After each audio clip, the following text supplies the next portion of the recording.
Hi everyone, welcome back to Crochet Tutorials. I'm Kim.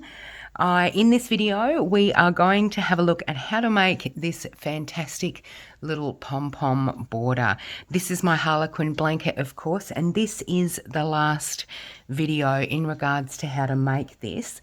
As you can see with the border, what I did was the half double crochet goes all around the edges of the blanket, and because the join is half double crochet, I've used half double crochet all around the edges where they didn't have a join. So that's just half double crochet there, and then I've put a double crochet row in and then the pom-pom border. Now, just a word on these pom-poms. There are a couple of ways that you can do pom-poms. One is essentially a popcorn stitch, made one popcorn stitch, and then you go into the top of that popcorn stitch and make the other half of the popcorn stitch and fold it down.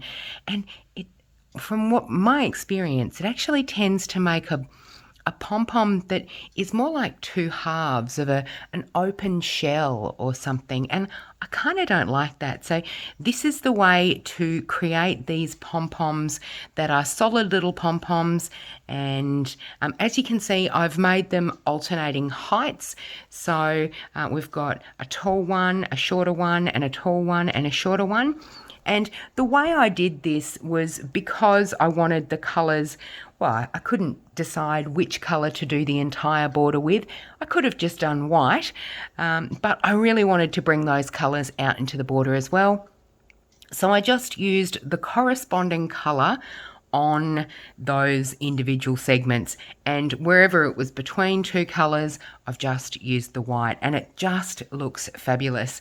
All of the different colours and their pom-poms. So that is how I edged this blanket. Of course, you can use this wherever, on anything. Pom-poms are so trendy at the moment. Everyone's loving doing them, but on this blanket I just thought it was such a fun little border that is exactly what it needed.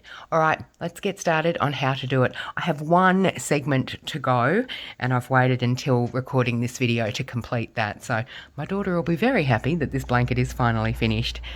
Okay, so here's the section that I haven't yet completed. As you can see, I have put in the white pom-poms, but I've just left this one section to show you how to do this. I didn't really count my edge stitches, but I have placed the pom-poms at around 3 stitches apart, and so if you do have a multiple of 3, then this will work. It doesn't really matter though if one of your pom-poms is only 2 stitches apart. I don't think that's anyone's going to, write a letter of complaint about that. But, certainly if you're one of those county people that everything has to match up perfectly, then a multiple of 3 is possibly the best way to go. So start anywhere, but obviously I'm going to start here where this last pom-pom finishes, and that will be all of the pom-poms run into each other like that. As you can see here, they share the same stitch that they joined into.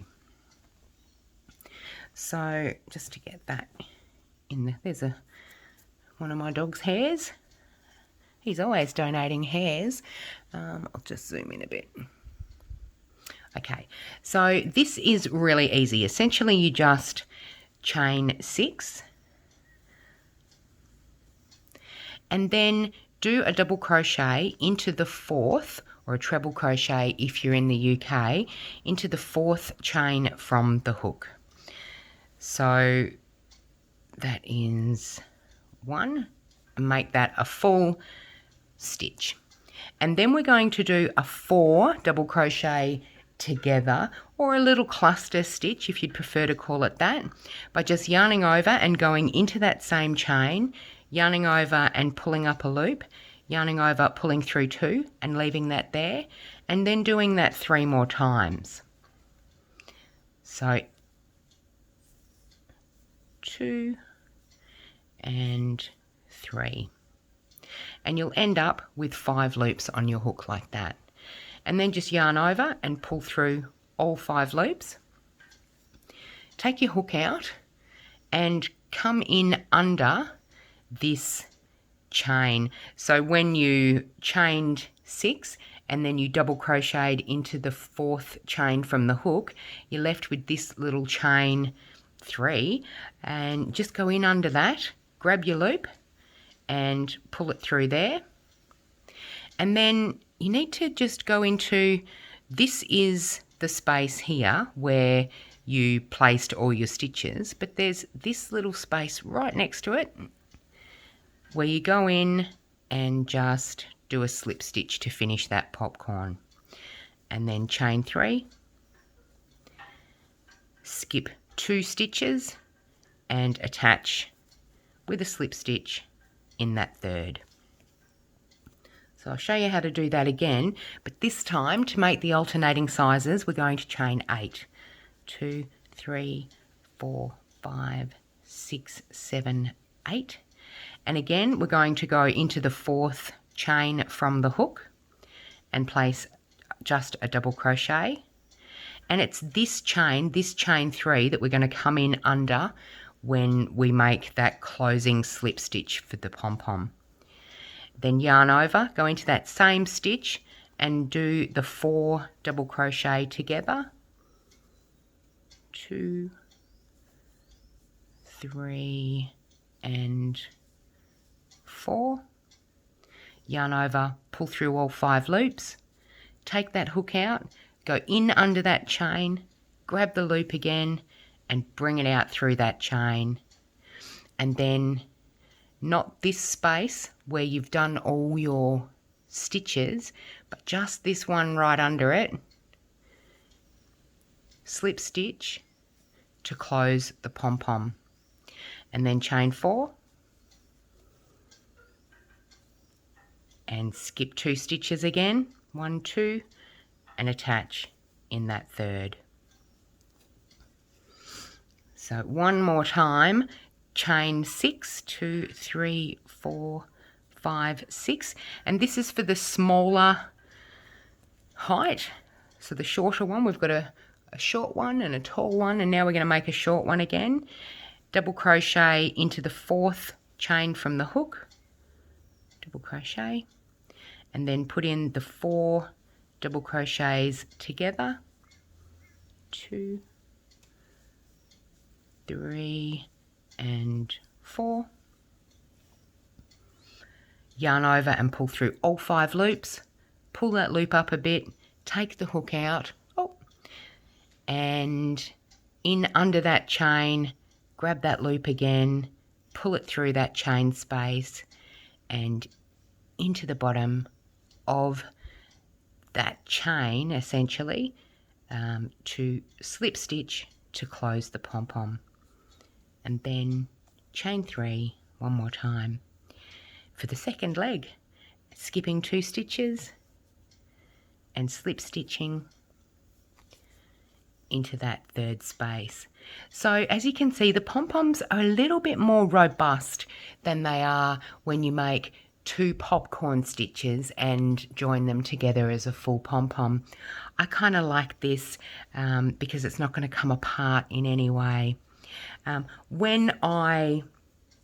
just take that out. When I sewed these ends away, and of course I did it with every colour, I just go up through the chain and then into the pom-pom and kind of catch a couple of the stitches on the pom-pom to sew those ends away at both ends of that colour.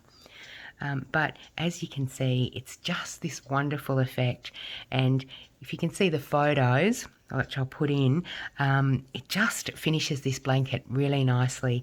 So pom-pom edges are so trendy at the moment, and this I think is the best way to do them. I'll just show you one more time. We're doing a large pom-pom, so this is a chain 8, 2, 3, 4, 5, 6, 7, 8. Yarn over and go into the 4th chain from the hook. That might have been the 3rd actually.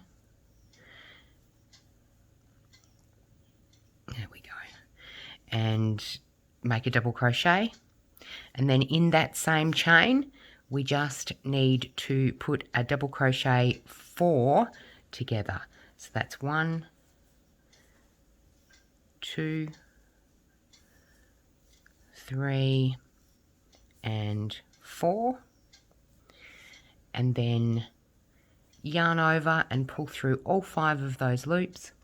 Lift that loop up a bit, take the hook out, go in under that chain 3, grab that loop, bring it through, and then we're not slip stitching in this space, we're slip stitching in this one directly under it,